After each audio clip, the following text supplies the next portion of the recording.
this. As soon as I accept someone's connection request, they immediately try to sell me.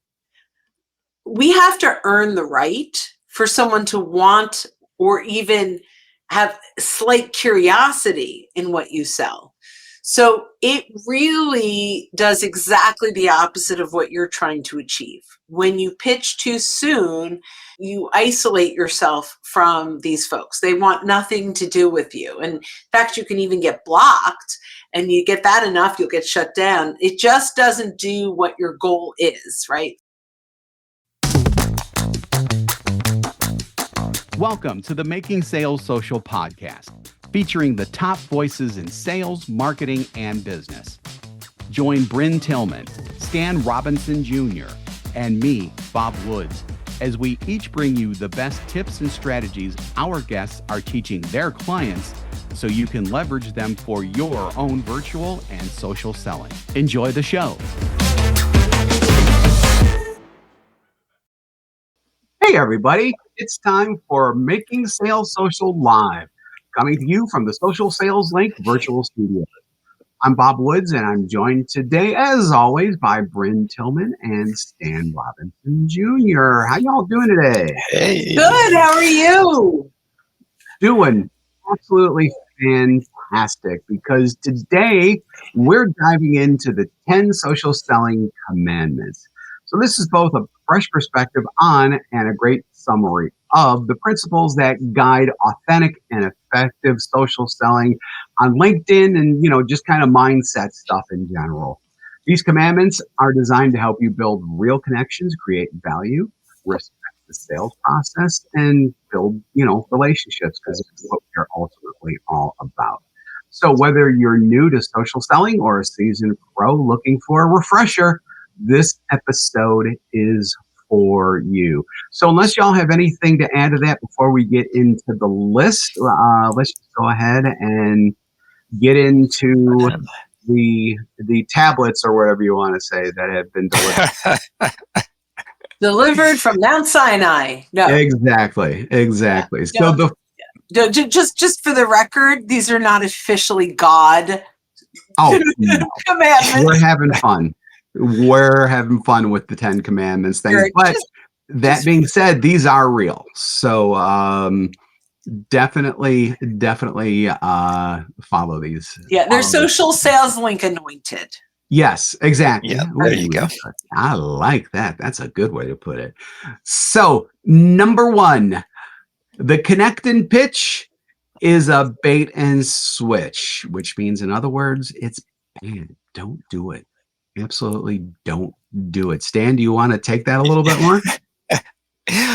Well, connect and pitch, just even though it sounds self-explanatory, all of us and everyone watching or listening has gotten LinkedIn invitations, which you accepted, and the next communication you got from that person was a sales pitch. So that's what we mean by connect and pitch. So one of the things we're trying to do is help you avoid becoming that guy on LinkedIn that everyone wants to get away from instead of forming a relationship with. So this is the first don't. Do not invite someone to connect on LinkedIn. They do you the honor of accepting your connection request, and then your next message to them is a pitch about whatever you have to offer. Because that's probably not why they accepted your invitation, was to get your pitch. Anything you'd like to add, Brent? Yeah, I do. Because, I think that this is the biggest broken commandment that I see, right? So this is what, on a daily basis, as soon as I accept someone's connection request, they immediately try to sell me. We have to earn the right for someone to want or even have slight curiosity in what you sell. So it really does exactly the opposite of what you're trying to achieve. When you pitch too soon, you isolate yourself from these folks. They want nothing to do with you. And in fact, you can even get blocked, and you get that enough, you'll get shut down. It just doesn't do what your goal is, right? So if your goal is to connect and be a resource and share value that leads to your solution, you're going to be much more successful. So yes, the connect and pitch is a bait and switch.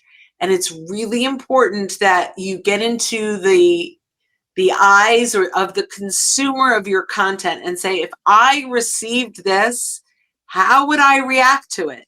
We've all been victims. We should never be the victimizer.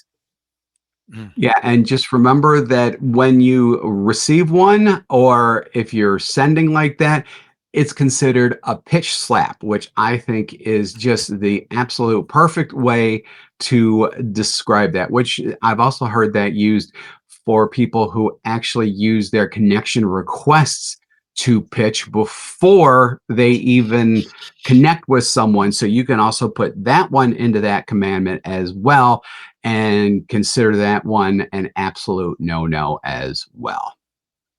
So with that, we're going to go on to number 2, which is actually, it feeds into number 1, and yet it broadens it at the same time. So treat the person on the other side of the message or conversation or whatever interaction that you're having the same way you would if they were on the other side of the table. And I think that's important, because I do think that when you're kind of blasting things out in general, and you don't have another person physically there with you, you may feel kind of emboldened, kind of, a little more chippy than you would normally be. And, you may connect and pitch, or you may want to connect and pitch, or you may want to be more bold, more pushy, more proverbial and stereotypical. And forgive me, but everyone knows this one, be the stereotypical finger snapping used car salesman type of person. Now, would you do that if they were on the other side of the table, physically looking at you when you're doing whatever kind of communication you are? Most people would say no. And you certainly, more than likely, would not want to be treated like that as well. So remember that, even though you're on social and, you're using technology to reach out to people and everything else, you are reaching out to people. So always keep that in mind. And whatever it is that you're doing, just think to yourself, is this something that I would want to receive? I'm just going to piggyback on that. And often, if we can stop thinking of them as a lead, but thinking of them as a human being, we're going to handle our communication in a much more effective way. So when we talk about the other side of the table, picture yourself at a networking meeting. What is it that you would say if you met someone? You would not immediately walk up and go, "Hey, Stan, I'm Bryn Tillman. We help people just like you do X, Y, and Z. Are you interested in having a demo of our product?" No, we would never. We would get kicked out of the event. So it is so important that we embrace as Bob said, that we're embracing the human being on the other side of this message. So Stan, want to round that out? Yep, just a quick yes and, because totally agree. So much of what we're talking about has to do with your attitude and your mindset as far as who you're dealing with, as Bryn said. One thing, or one way that this helps me, is if I have trouble thinking about how to word a message to someone. Okay, early in the relationship, before we start thinking about what we have to offer them, is what would I say if I was standing in front of the person?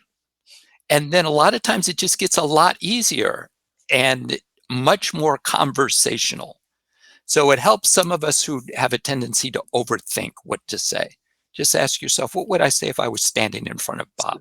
It's a perfect way to think about it. I love that. That is absolutely perfect. So number 3, and we're going to let Bryn run with this one because this is one of her original phrases, and I think it's brilliant. Slow down your outreach to speed up your outcome, which actually, when you think about it, it's like that doesn't make sense. But when Bryn explains it to you, it makes perfect sense. Yeah, so I'll start by when I was at Outbound, the way Jeb Blunt introduced me, he's like, I teach how to speed sell, cold calling, quickly. Bryn teaches how to slow sell. And I'm good with that, right? I'm really good with that. And the reason I love this is it comes back to earning the right to have the conversation. We personalize more. We learn who is it that they follow, what's the content they care about, what industry do they serve, what's going on in their world, and we slow it down. Following this, this connect and pitch, and following like the speed to sell. This is really about pacing yourself to have the right conversations that engage your buyers. And that's the key here, right? If you were in person, as Stan mentioned, and you're in person and you're having a conversation with them, it'll lead eventually to a conversation around your solution if the opportunity arises. But typically that's going to come out of your discovery questions, learning about them. And while we may not be asking discovery questions, we can certainly learn what a discovery question would lead us to based on their profile, on their website, understanding them so that our conversation is around what they care about, not what we want them to know. Exactly. So I think with that, because that was so brilliantly put, and that is a Bryn Tillman original, copyright trademark, we're just going to go on to number 4, which is kind of adjacent to it. Detach from what the prospect is worth to you and attach to what you are worth to the prospect, which is definitely a mind shift change there. And Stan, do you want to talk to that a little bit? Yeah, I'll start because this is another great mindset tip from Bryn. They're all of ours. We can all take credit. We can all take credit. Well, you only have to tell me that once. Yeah. So one thing that hangs people up a lot of times is commission breath and thinking about, okay, what is this sale going to be worth to me? As opposed to thinking about what's the solution that I have to offer going to be worth to them in terms of solving something for them. So if you keep your mind on the prospect, which is what we've been thinking about, keep your mind on the person that you're interacting with and think of them as a person rather than, I know we say prospect all the time just to give you some frame of reference, but think of them as a person and how you can help them. And I'll end with that. That's awesome. Bob, you go and I'll close it out. Yeah. So, it's basically, to me, it's almost like, how sometimes salespeople are like, they have a little bit of self-doubt, or they don't believe in what they're doing. So, and I'm just adding into what Stan said here. So detaching from what the prospect is worth to you and what you are worth to the prospect, you are worth something because you are the expert in whatever it is that you are doing. This means that the prospect is hopefully coming to you because they have a problem and they're hoping that you can solve it for them. At that point, you are worth something to the prospect. Now, don't let this, blow up your mind and you get egotistical and everything else about it. You should definitely be in a serving type of way when you're doing this. But when you do this, it just kind of changes your attitude about yourself. And if you're going into it with a servitude, I forget what the word is there, servant. But servant. Thank you. I knew I was close. So when you go in with that servant mentality, you are really there to help, which is actually going to get into the next one a little bit more. Yeah. But I want to let's just, talk about it. I'll round this out with detached from what the prospect is worth to you and attached to what you are worth to the prospect is about you caring about solving their problem, their challenges, and helping them succeed, not thinking about the sale. When you show up as that resource, when you show up in a way that you truly care about learning their challenges, learning what's going on in their situation, and you bridge either your solutions to help them solve that, or maybe you are not the right solution, but you can connect them to the right solution. You have now taken into consideration that that prospect is more important than your commission. So when you really have this mindset, you won't connect and pitch. You will slow down your outreach, right? All of these things, you'll treat them like a human being, not a lead. All of the things that we've talked about come back to this concept, which is we just have to attach to the value we can bring to them. The sale will come when the time is right. Absolutely, absolutely. So number 5 definitely flows out of number 4, and this is a phrase that I heard a long time ago. I wish I knew who said it because I would give them credit. But I've been giving you credit for years. yeah, exactly. Yeah, same here. No. Yeah. Yeah, it's a, It's fine. We've used it enough. If someone watches this and you are the originator of this next phrase, let us know. We'll give you credit. But until Yeah, then, absolutely. Yeah, because we Bob, go for it. yeah, so here it is. Here it is. Stop telling people how you can help them and simply help them. I mean, we have seen so many people who feel like that they're up on stage and they're pontificating about how their stuff does things and how it can help. And, whether it's in a live venue kind of like this, or whether it's in posts on LinkedIn or whatever, you see this all the time. What you don't see is people who are just simply helping other people because of the things that they know, because of the products and services that they have. Just help people. I don't know how much more simply to put it, because when you do help people, you are not only proving that you are the expert in whatever industry that you're in, but that you also, again, have that servant mentality. You are there to truly help people with their problems. It's really simple, folks. When you're up there and you're like, well, we can help you because we do X, Y, Z, and W, and everybody's just like, well, yeah, but what does that do for me? You need to take it to the, yeah, what does it do for them? Because you need to help them. I mean, I'm happy to jump in this and then hand it back over to Stan. But what I get from this, and I will often say, rather than telling people how you can help them, simply help them, is sort of how I've adopted this. Mhm. But it's, even in our, and I'm probably jumping ahead with this, but even in our profiles, in our content, in our messaging, when we talk about, we help people just like you, when we talk about, we've helped 27 of your competitors do X, Y, and Z, when we talk about, and we start there, not case studies are important, but not at the top of the funnel.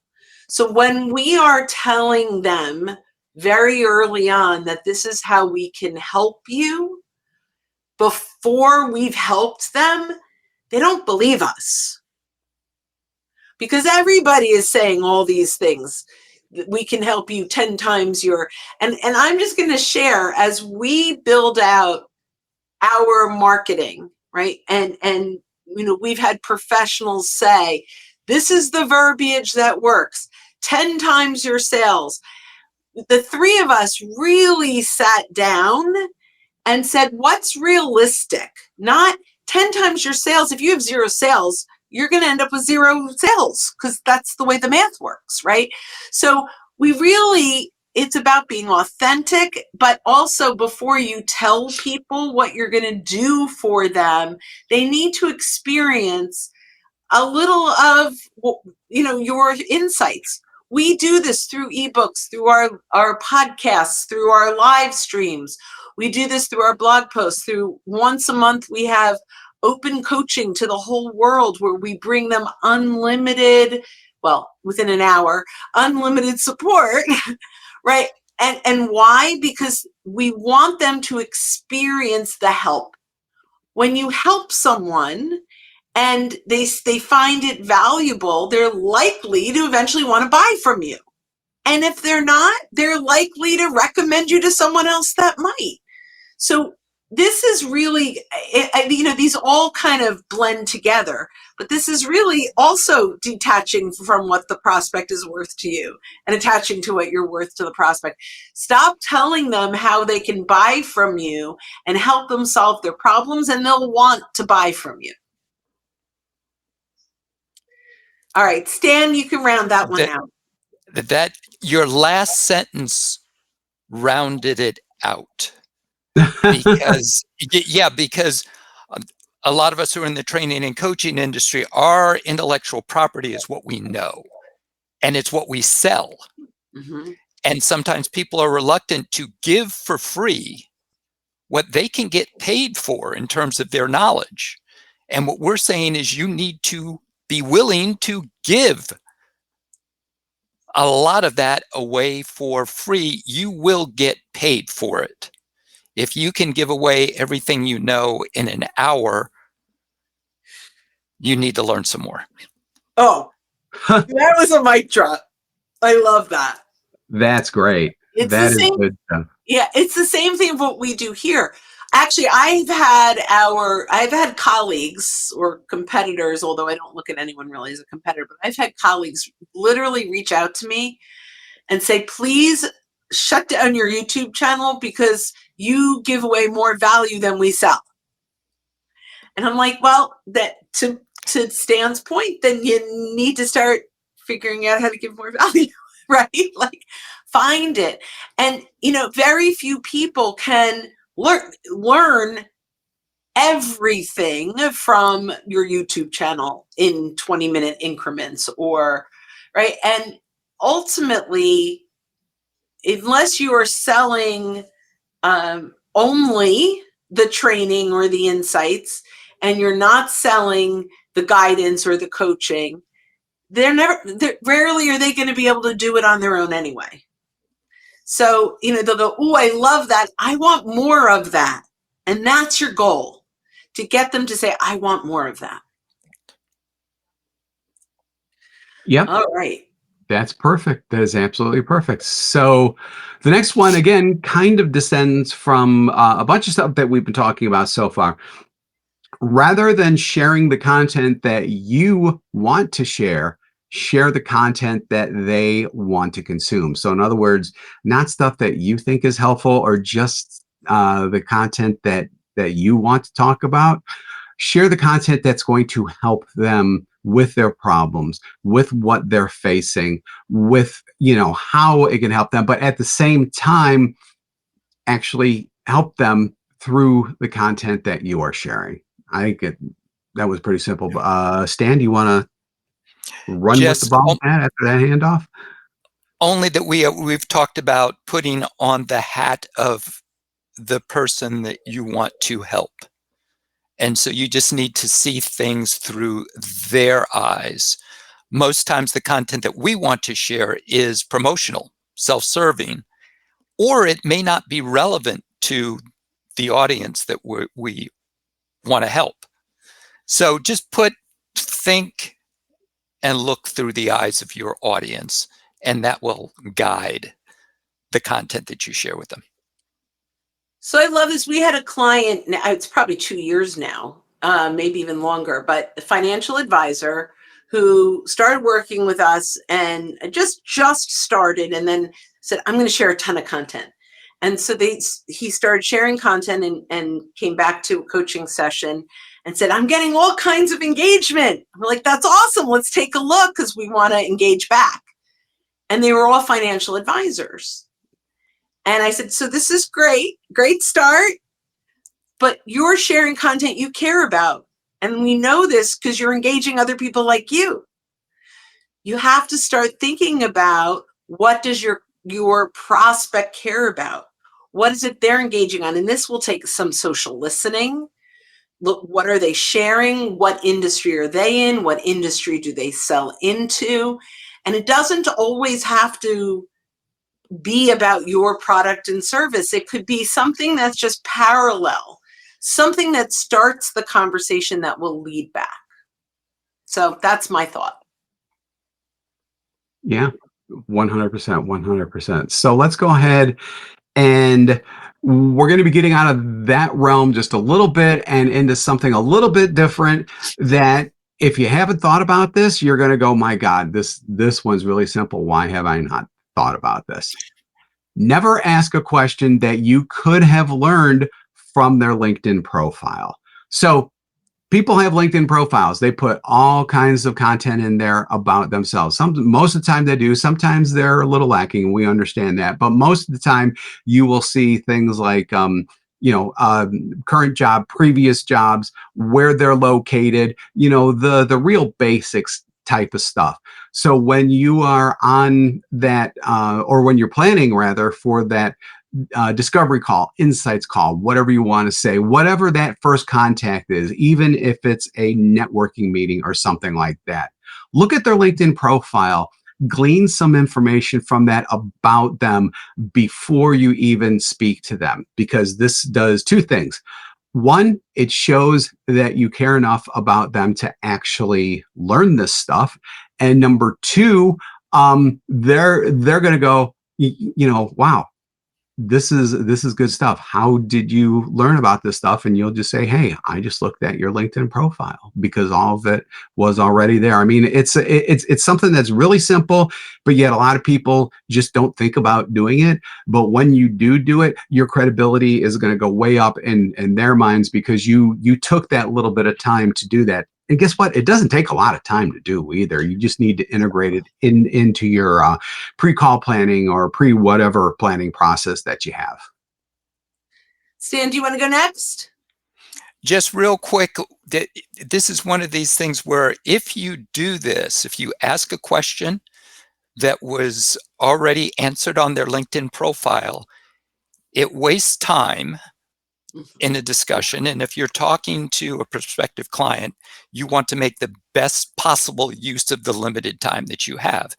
And it clearly shows them that you haven't done your research, both of which are negative.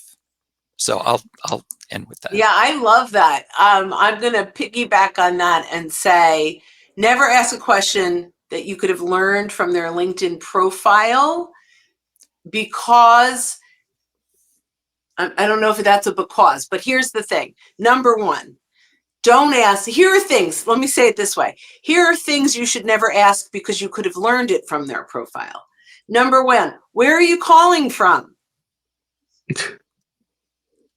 Instead say, oh, I see you're in Lexington, Kentucky, Bob. I've never been there, but I hear there's some great horse races.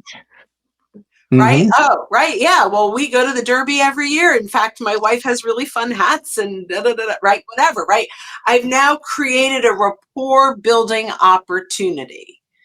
So not only is it a negative, but you're also losing all of the warming up that you could do.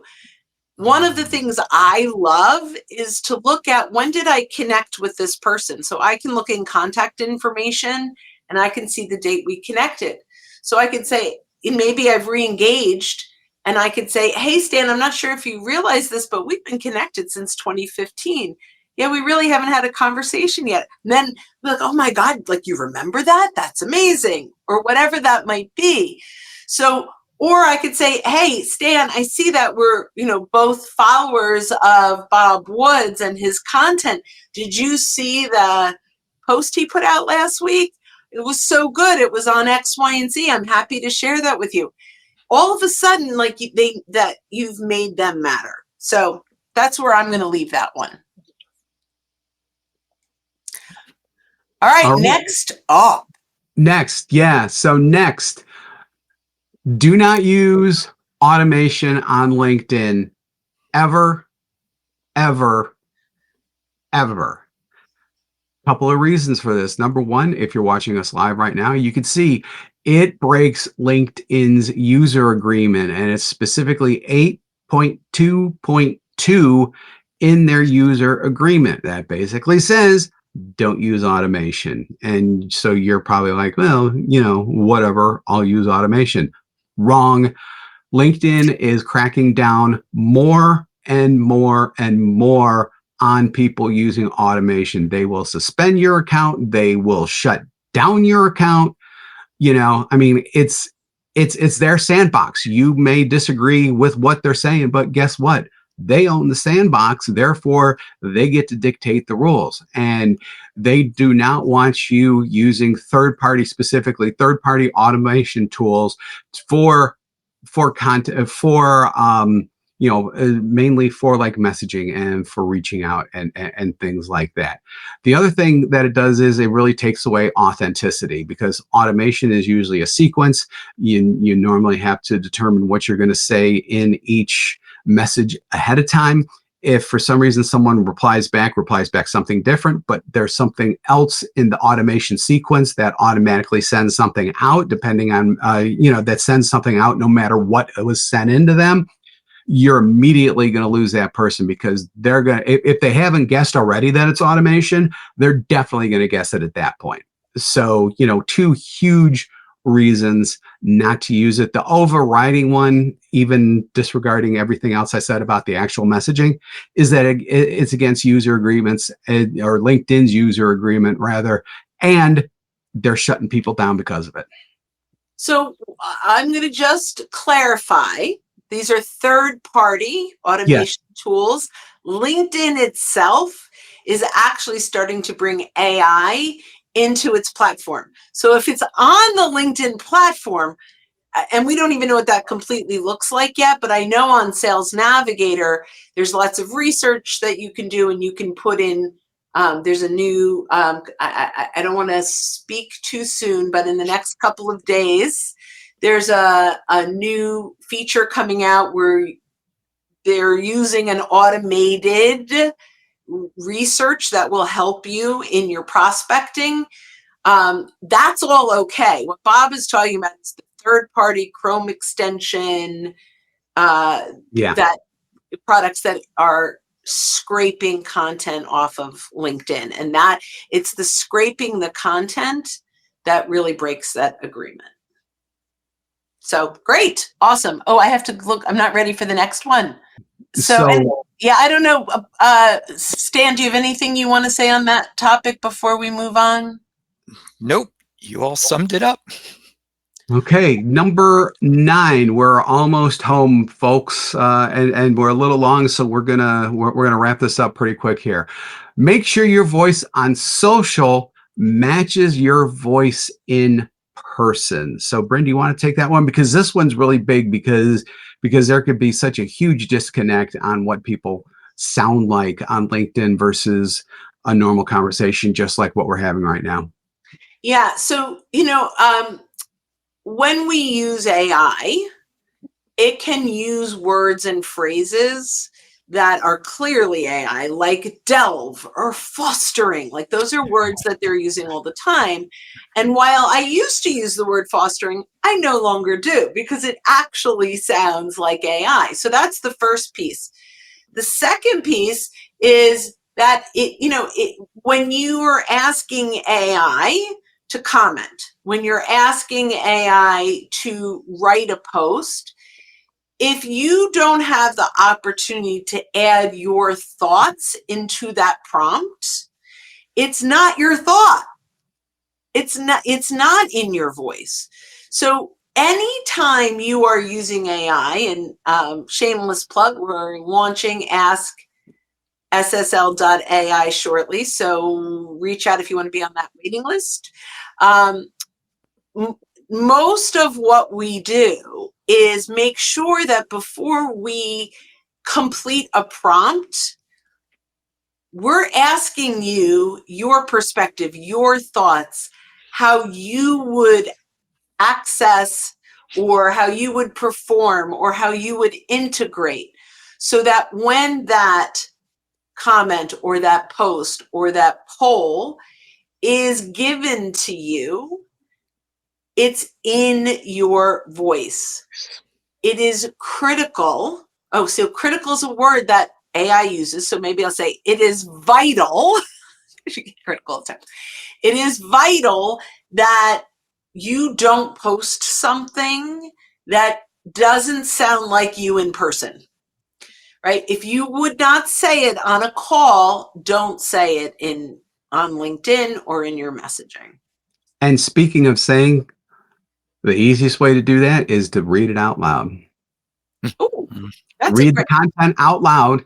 When you read it out loud, if you're like, boy, this doesn't sound like me, then rewrite it so that it does sound like you. It's one of the easiest things to do, yet it's really, really effective.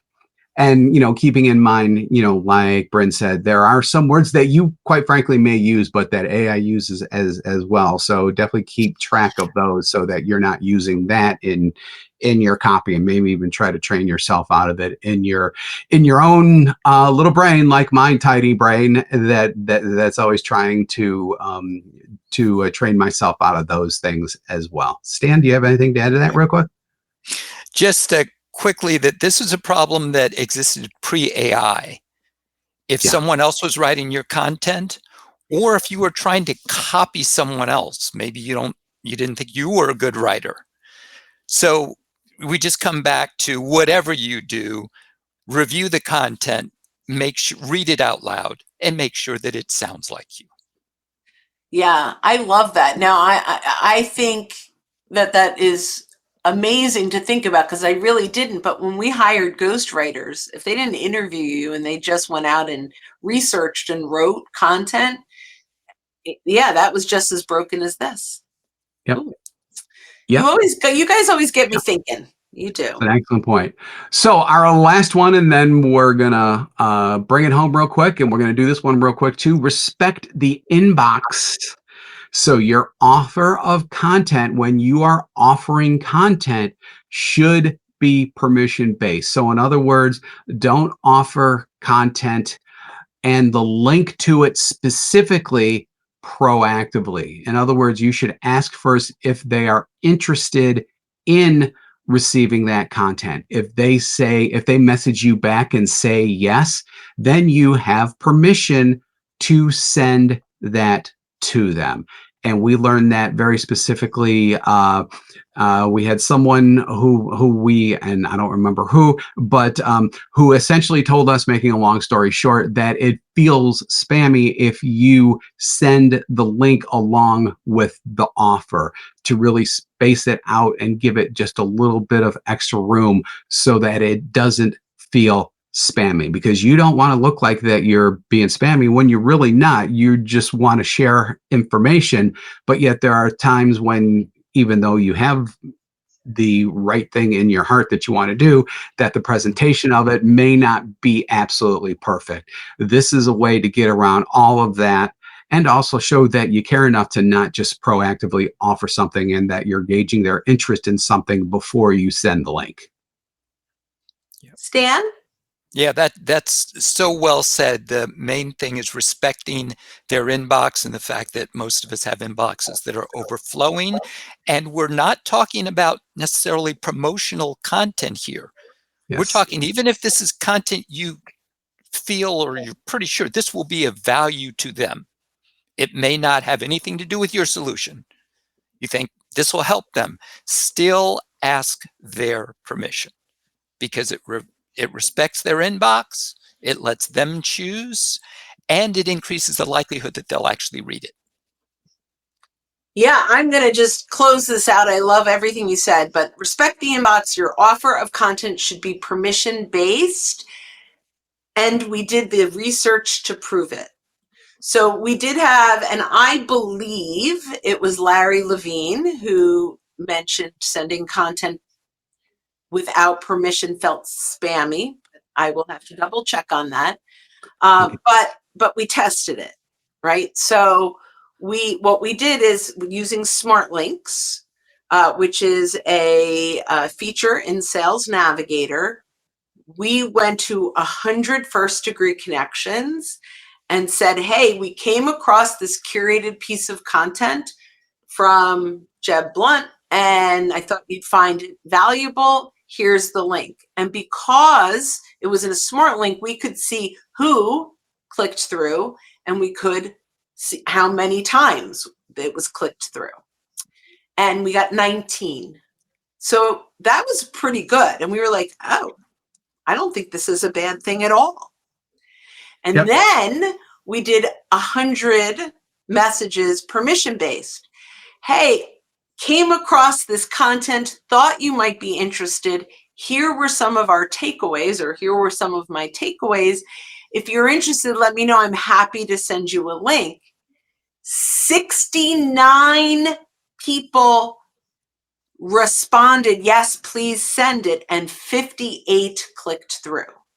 So not only is respecting their inbox the right thing to do, it's also more productive. And yes, this is where slow down your outreach to speed up your outcome comes in, right? Why did that happen? I believe, and we don't have any proof of what I'm about to say, but I believe there's FOMO, fear of missing out. If I don't ask you for it, I'll never get it. If I already sent it, I don't need to click through it. If I'm interested, I can come back to it later, number one. Number two, they go, oh, wow, they thought of me, and it's a piece of valuable content that they're offering, but they're not spamming me with it. I'm much more open.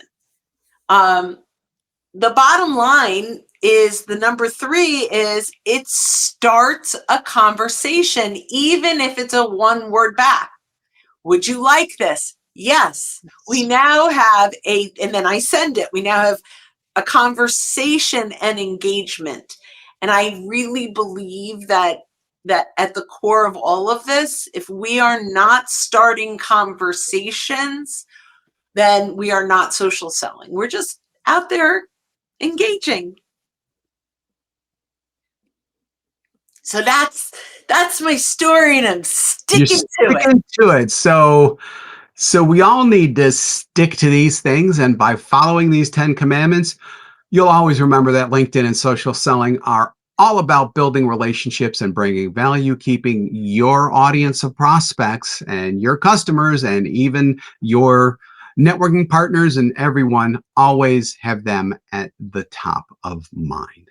So with that, thank you for joining us for this episode of Making Sales Social Live. If you're with us live on LinkedIn, YouTube, or our other social networks, we do this every week, so keep an eye out for our live sessions. If you're listening to us on our podcast, which means it's recorded, and you haven't subscribed already, go ahead and hit that subscribe or follow button to access all of our previous shows and be alerted when new ones drop. socialsaleslink.com/podcast is where you're going to want to go for previous episodes and to just find out more information about us in general.